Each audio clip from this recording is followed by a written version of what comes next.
na ibabalik po yung aking nakaraan. Dahil napakaganda po ng blessing talaga po isa-isahin ko po. Nasubukan ko po mag-backslide. Halos wala po yung blessing. Wala po yung blessing ng Panginoon pag ako pala ay nag-backslide.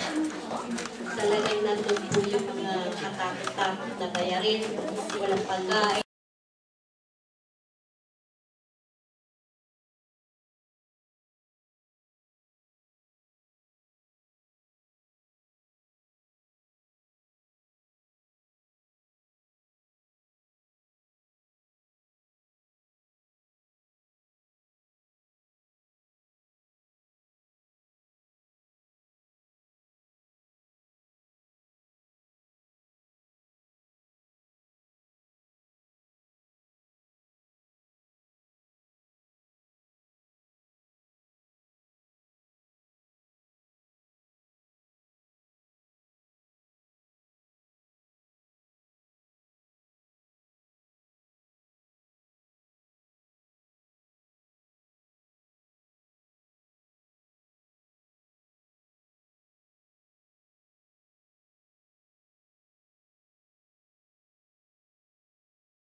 ko rin po magpasalamat sa Panginoon. Unang-una po, alam ko po na lahat ng pagkapala po yung naghihirapan talaga. Hindi po yun hinahagis ng Panginoon sa atin. So, alam ko po na bunga po ito ng pagsasambit ko, ng pagsunod ko, ng commitment ko po sa Panginoon. Alam ko po na kung ano meron ako ngayon, na anong mga pagpapala meron ako, alam ko po na pinaghirapan ko po ito. At alam ko po na nagtalaga ako ng tama sa Panginoon. So, nais ko pong pasalamatan ng Panginoon sa magang ito. Then, na-approve na po yung papers ko. Within 2 months lang po. Within 2 months lang po ako naghintay. And then, praise God talaga kasi mahirap po talaga na walang papel. Kaya, papasalamat talaga ako sa Panginoon at malapit ko na po makita yung pamilya ko. Nais ko magpapasalamat sa Panginoon dahil napakabait niya sa pamilya ko. Last Sunday, medyo na ako dahil yung anak ko, yung lalaki, sabi niya, ayoko nang mag-aral, ma. Sabi niya, bakit sabi ko gano'n? Basta ayoko na. Dahil graduate na ito next year, so 1 year pa lang. Sabi ko, parang naalala ako, pero sabi ko, Lord, isayo ko na lang yan, yung anak ko. Pero may dahilan pala kung bakit. May nararamdaman siya sa katawan. Na yun din ang nagtatakhan ko dahil payat siya talaga ng bata. Pero din wala naman kaming na mataba sa kaming mag-asawa. Sabi ko, bakit parang iba yung taba niya. Sabi ko, o sige, sabi niya, hindi ako mag-aaral basta magpapadoktor ako kasi parang mali ang nararamdaman ko. So, ang ginawa ko, sabi ko, okay, fine. Sabi ko, masakit sa loob ko na hindi siya mag-graduate. Sabi ko, taon na lang. Pero hindi pa ako ng paniniwala na sa opening, magpapatuloy ko siya. Dahil I have faith to the Lord na sabi niya, it is possible. All things for good talaga. Alam niyo, sa last Saturday, yung isa, nagpa-doktor siya, tapos sabi niya yung doktor, may tama yung kidney, tapos yung liver, so namamaga. Sabi niya, salamat ka at maaga kang pumunta dahil alam mo ba, sabi niya, kung nalalaglag yan, yung kasi nagbabasketball siya. So, pinagbawalan lahat mga pagkain. So, salamat sa Diyos dahil alam mo, sinabi niya pa na ang dami namang style na hindi ko makakain. Parang nag-uwala siya. Sabi niya, mamamatay naman ang tao din. Huwag na lang. Lord, sabi ko, alisin mo yung mga negative na thinking ng anak ko. So, I trust in the Lord talaga, napakabait na. At 1 week, last Friday, nagpa-check up. So, I thanks God dahil sabi ng doktor, it is negative now. So, you need to treatment na lang na slide. Hindi na kagaya noon na talagang nahihirapan ako dahil sabi ko, Lord, itong mga problema ay hawak mo, alam mo na lahat ang solusyon. So, I thanks God dahil binigay ng Panginoon that assurance na yung anak ko naging okay na siya.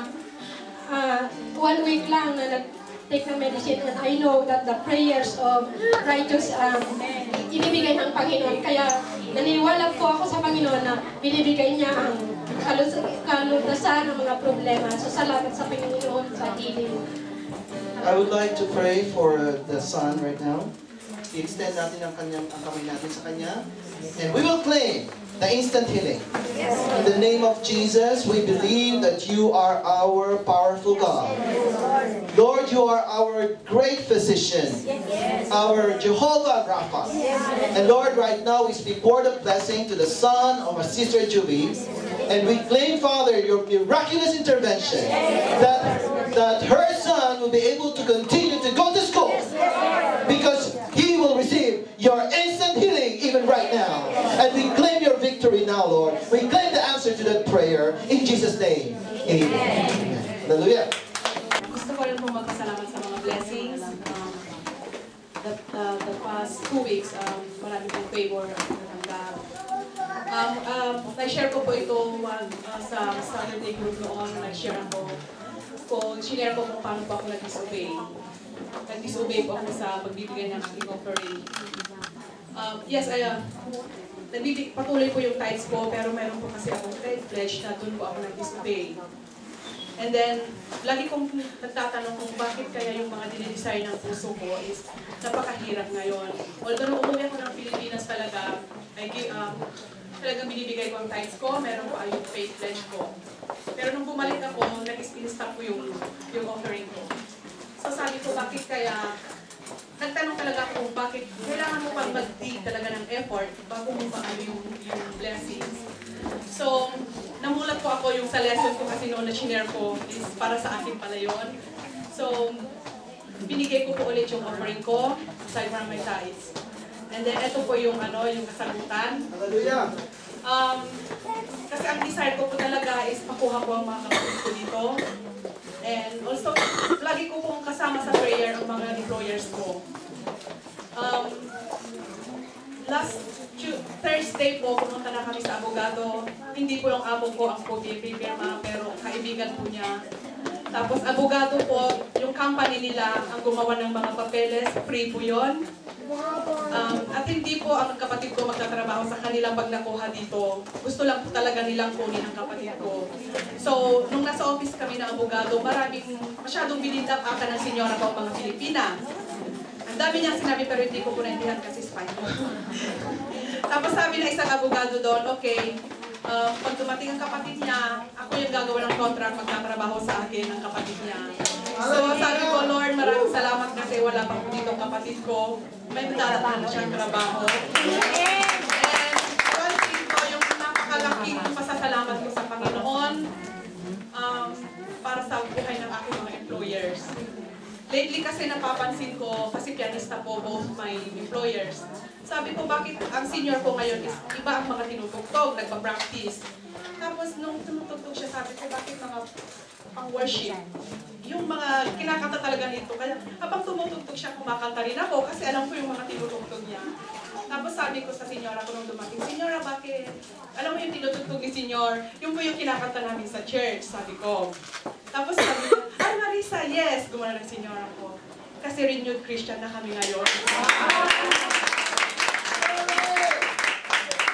Yung po yung isa sa talagang desire ko sa puso ko, yung salvation ng employer ko. And now, sabi niya, are you renewed Christian ka ba rin, Marisa? Yes, senyor, alam mo naman yung sabi ko. Kaya yung po yung ko na ginamit ko ako ng Panginoon sa bahay na yon. Kasi Kristiyano po ang mga employer ko.